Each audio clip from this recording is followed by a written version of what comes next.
Congress party BRS party ఇద్దరు కూడా నేను ఫస్ట్ నుంచి చెప్తున్నా, బీజేపీ ఫస్ట్ నుంచి చెప్తున్నా, ఇద్దరు తోడు దొంగలు, ఇద్దరు దోస్తులు.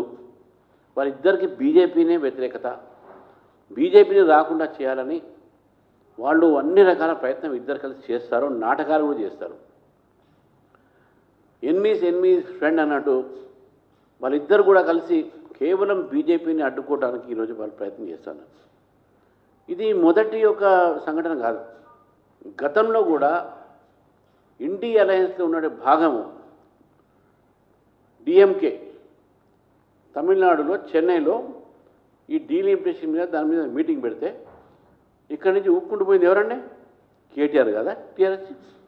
మళ్ళీ ఆయన ఇండి అలయన్స్ ఇక్కడి నుంచి కూడా రేవంత్ రెడ్డి గారు పోయారు. ఇద్దరు కలిసి అందరు తిన్నారు అక్కడ, ఫిష్ చికెన్ తినేసి మంచిగా. మీది మళ్ళీ వాళ్ళ మధ్యన ఏం బంధం అది అసలు అర్థం కాదు. మళ్ళీ ఇద్దరు అంటారు బీజేపీ వీళ్ళ దగ్గర వాళ్ళ దగ్గర ఒకటవుతున్నారు. ఈరోజు మొత్తం రాష్ట్రంలో ప్రజలు చూస్తూ ఉన్నారు. అఖిలేష్ యాదవ్ ఇండి అలయన్స్ భాగమైన కేటీఆర్ని కలిసి ఇద్దరు కలిసి శభాషణ ఇచ్చుకుంటారు ఒకరు.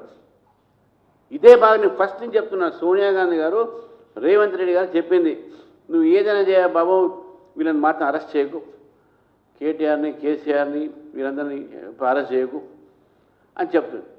కాబట్టి ఈరోజు ఏ ఒక్క కేసులో కూడా వాళ్ళని అరెస్ట్ చేయలే. ఫార్ములా రేసి పెట్టారు. కాళేశ్వరం కేసు కానివ్వండి, ఇప్పుడు ఏదైనా మాట్లాడితే కాళేశ్వరం సిబిఐ కేసు. కాళేశ్వరం సిబిఐకి వెళ్ళే ఓన్లీ మేడిగడ్డ బ్యాలెన్స్లో ఎన్టీఎస్ఏ సంబంధించినటువంటి పీసీ ఘోషించిన రిపోర్ట్ దాని వరకు మిత్తమే ఇచ్చారు. అంతేగాని కాళేశ్వరం ప్రాజెక్టులో మొత్తం జరిగిన స్కామ్ ఇవ్వలే. అది ఎందుకు ఇవ్వలే? మరి ఎందుకు దాన్ని పూర్తి చేయట్లే? మీరు అధికారులు మాత్రం అరెస్ట్ చేశారు, రాజకీయ నాయకులు ఇంకా మీరు అరెస్ట్ చేయలే. ఏమనంటే గవర్నర్ మాకు పర్మిషన్ లేదు, వాళ్ళ పర్మిషన్ అంటూ ఉంటారు. ఇస్తారు, గవర్నర్ ఇచ్చారు కదా పర్మిషను, దాని తర్వాత కూడా మీరు ఏం స్టెప్ తీసుకోలేదు. కాబట్టి ఈరోజు తెలంగాణ ప్రజలకు నేను స్పష్టం చేస్తూ ఉన్నాను, ఈ రెండు పార్టీలు కూడా తోడు దొంగలు. బీజేపీని రాకుండా బీజేపీని రానియకుండా చేసే ప్రయత్నంలో వీళ్ళిద్దరు కూడా నాటకాలు చేస్తూ ఉన్నారు. దానికి నిదర్శనమే గతంలో స్టాలిన్ మీటింగ్కు వీళ్ళిద్దరు పోవడం, ఇవాళ అఖిలేష్ యాదవ్ వచ్చి కేటీఆర్ గారిని కలిసి ఇక్కడ వారు మాట్లాడిన మాటలు. ఇది స్పష్టమైనటువంటి ఒక సంకేతాలు. బీజేపీని ఎదుర్కోవడానికి బీఆర్ఎస్ అండ్ కాంగ్రెస్ వన్, ఇద్దరు ఒకటవుతారు. ఒకటి నిన్న మొన్న గ్రామ పంచాయతీ ఎలక్షన్స్ ఫస్ట్ ఫేజ్ అయిపోయింది.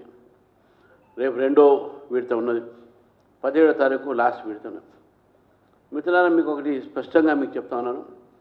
గతంలో భారతీయ జనతా పార్టీ ఎప్పుడు కూడా గ్రామ పంచాయతీ ఎలక్షన్స్లో కానీ వార్డు సభ్యులు కానీ మీ ఎప్పుడు కూడా దాంట్లో కాన్సన్ట్రేట్ చేసి పోటీ చేయలే.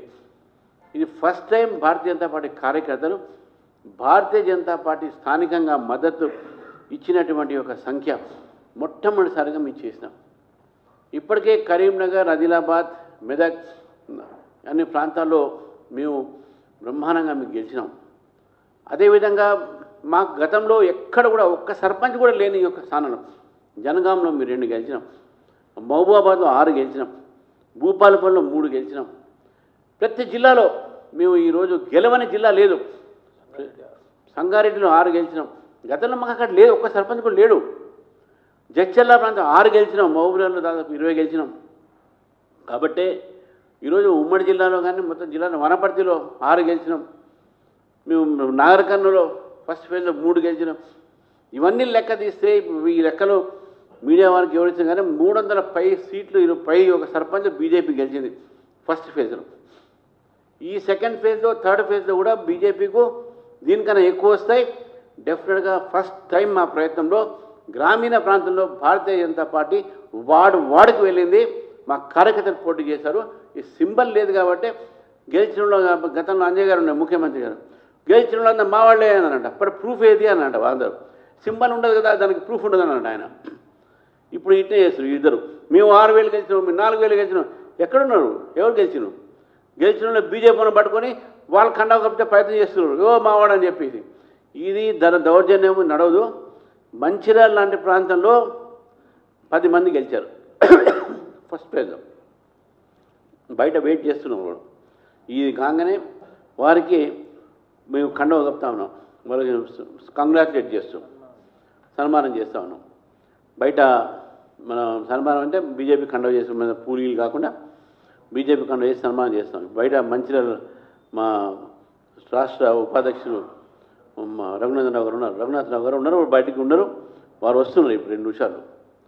అందుకే ఏదో భారతీయ జనతా పార్టీ తెలంగాణ ప్రజలకు ఈరోజు ఫస్ట్ ఫేజ్లో భారతీయ జనతా పార్టీ ఒక బలపరిచినటువంటి ఒక అభ్యర్థులను గెలిపించినందుకు వారికి నేను ప్రత్యేకమైనటువంటి నేను ఈరోజు వారికి ధన్యవాదాలు చెప్తాను.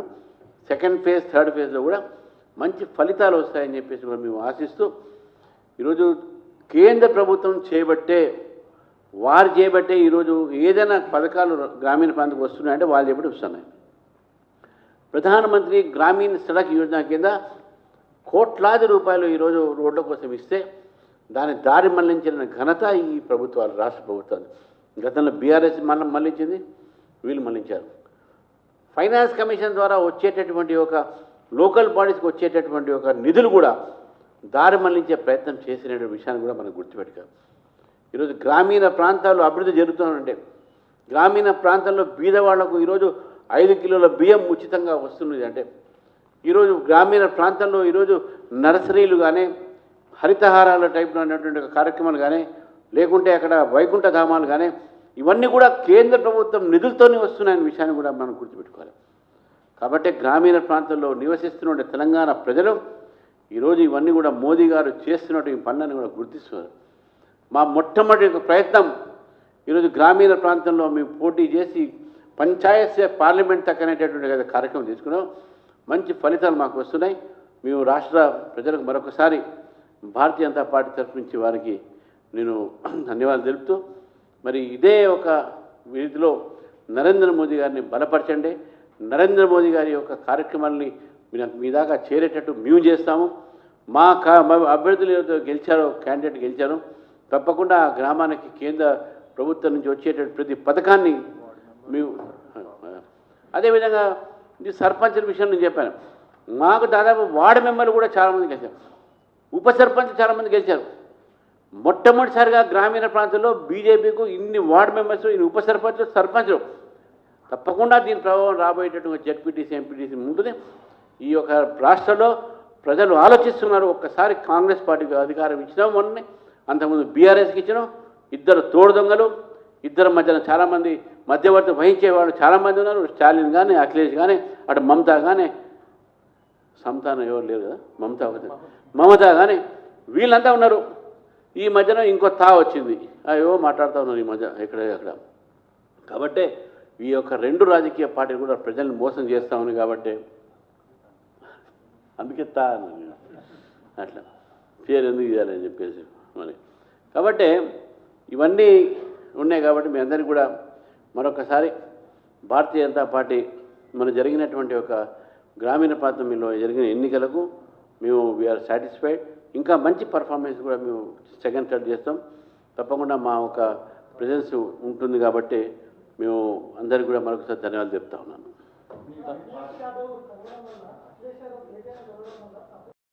వాళ్ళు తప్పు, మేము తప్పు ఎందుకు పడతాం? మేము మెచ్చుకుంటున్నాం. మీరు బేష్ ఇట్నే ఉండాలి. మీరు ఇద్దరు కలిసి తోడు దొంగలంతా అట్లా కలిసి ఉండాలి.